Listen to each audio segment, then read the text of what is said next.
Status update. I am finally finished the automatic fill pipes plumbing systems. I've reduced the coupling, I've tightened it up real nice. So far there's no leaks. I've joined all the ABS piping with the right stuff here. You can hear a little bit of a sound maybe. This is the hose from the rainwater tank and it's filling in this pipe. And it's filling down, and that's just a support. I'm going to get some brackets to support all the pipe later. But I'm filling all the pipes, which I'll then fill the base of each one of these IBC totes. And they all have a reservoir under them. Here's another one. So they all connect like this into here, and they all got their valves open, so they all flood. And now this is coming up. This is just a support until the bracket's there, and that all goes into the overflow of the rainwater tank. So now that this flows up from the roof, fills up, flows over and down. And so far so good, no leaks, which is what I need in order to make this work.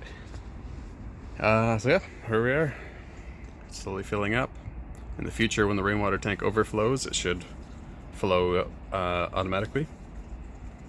And right now we're just filling the tanks to see how all the valves and all the pipe work under the higher pressure, and then we'll go from there. So far so good. See, the surface of the soil is kind of cracking because I did a bunch of water on top of it, and then I haven't filled the reservoirs yet, so it was all dry underneath. And then I got wet, and then, like you said, it dries up in the sun, and then this is what the normal ground would do, right? It would just start fissure cracking as it splits apart, depending on your clay content. And then everybody has to come along and water their seedlings from the top, and take away all the weeds and whatnot. The interesting thing about growing in a greenhouse is that it doesn't actually get any rain, and so now, because I dumped all the water on top, you know, you get these little germinating seeds here and there.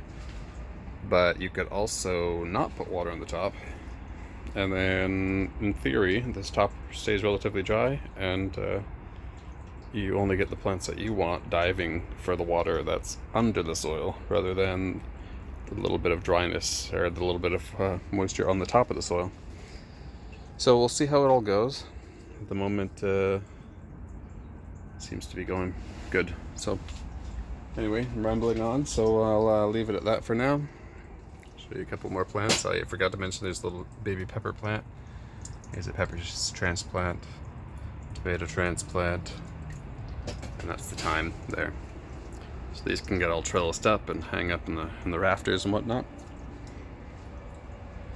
And I guess I'll leave it at that for now.